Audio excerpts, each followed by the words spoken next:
Hello, it's Ben with the DIY Homefront. Thanks for tuning into the channel. It seems like lately all I've been doing is lawnmower videos, but I finally got some stuff I want to do on my truck. Let me show you what our first project's going to be, because it's going to be making sure that I don't get any water inside anymore. I don't know if it shows up on camera, but I've got a water line on this side and I've got a water line on the other side. And when it rains, it leaks.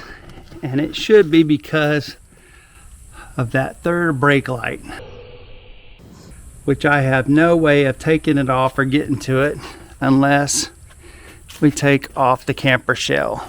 And that's fine, because I need to do some work on the camper shell too. That'll be a video. I bought this camper shell, and you can see, I think you can see in there, see the gap? This camper shell was not made for this truck. I bought the camper shell off of Facebook, and it was advertised for this truck, but it didn't go to it.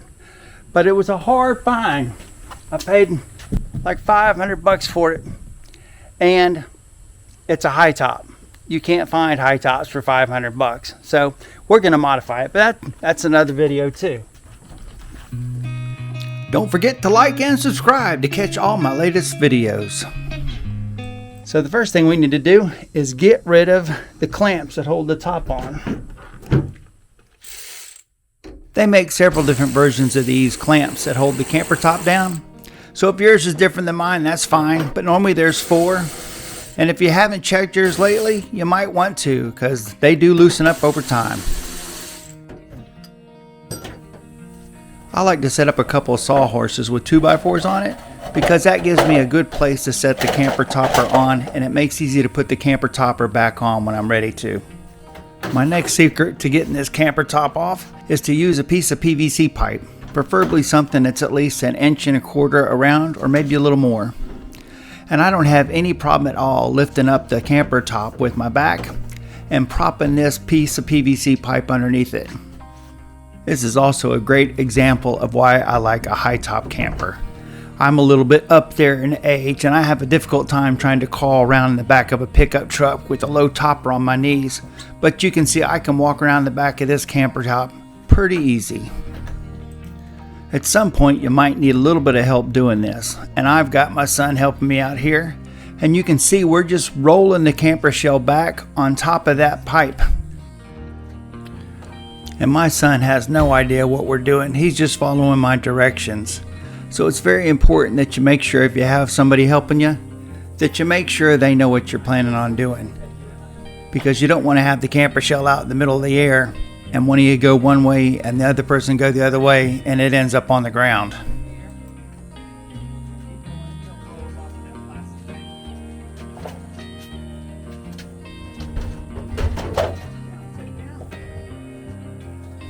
I have found that if you want to pick the camper shell up, it's easiest to pick it up at your elbows.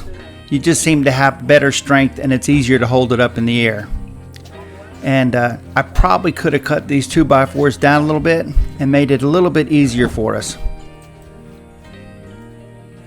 Well, you can see just how easy using a simple piece of PVC pipe makes it to getting the camper shell off the back of a pickup truck. Now we can get to that third brake light, get it changed out, and hopefully stop that water leak. It's just held in place with 2 screws. Well, a day or two has gone by, and the new third brake light has come in the mail. And I ordered it off of Amazon, and I chose one that specifically had a different design on the back of it, which means it's got a better gasket and will make better contact with the back of the pickup truck. When I got my truck back in 2016, there was a bunch of mold and mildew built up around the outside of this light. So I removed it and painted that portion of the light silver, so that way if the dirt and mildew built up on it again, you wouldn't be able to see it, because it didn't look that good. And when I did that, I replaced the gasket on this with some butyl tape. You may not have to use some prying tools to get your light off.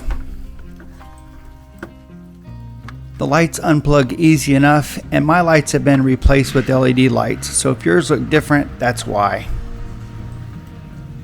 And there you can see the butyl tape I used, but when I looked at the back of it, it really didn't look like it was leaking anywhere. Maybe this one corner, but nowhere else. Mineral spirits is my go-to when I'm trying to clean something up, and I used it to get all the sticky butyl tape off of the metal around that third brake light.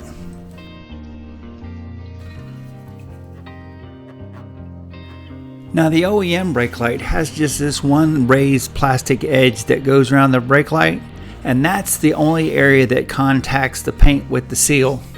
And you can see on this replacement brake light I've got, but this one has a nice wide seal. And the noise in the background is actually rain. Yours may be different, but the brake light I chose was a LED brake light that already had LED lights in it. So I can go ahead and take all of these bulbs out, because I'm just going to connect those straight to the pigtails that came with the replacement light. Got these little plugs and they plug in. The factory light had two reverse lights on each side of the brake light in the center. And this one I got only has two plugs because it just has one plug for the brake light and one plug for the backup light. So the one plug that will actually have nothing in it. And that'll be fine, because LED lights can get hot, and I don't want an unchecked LED heat source above my headliner. There will be information in the video description about these third brake lights I used, but I did have one problem with them. I struggled with using the screws that came with it.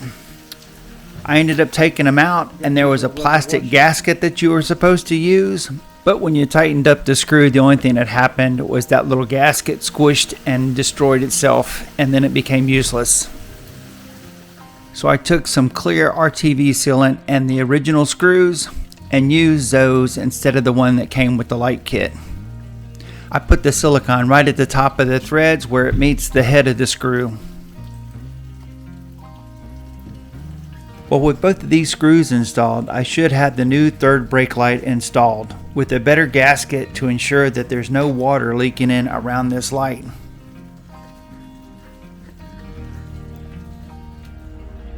Well, there's the light that comes on when you open the door, and those are the brake lights. So I think we got this thing taken care of.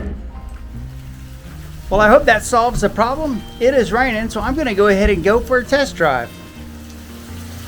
Well, the bad news is it still leaks.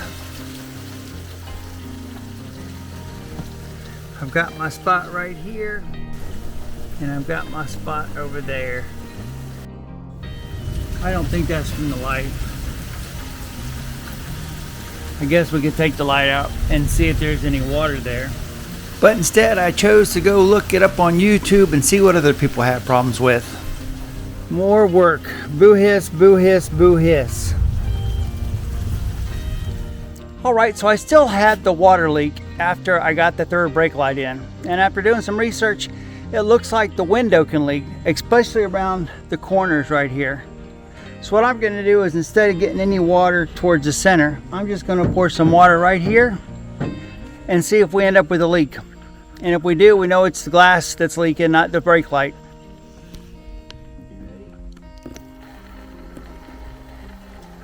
Yep. It's not dripping yet. Well, if you're wondering why the headliner was wet, it's because the camera was turned off the first time we did it. So this is the second time doing this test. Well, there you go. Now you know how to replace that third brake light on your pickup truck. It's not that hard. I think most people do it because they think they've got a water leak. And from what I can tell, it looks like a lot of them do leak.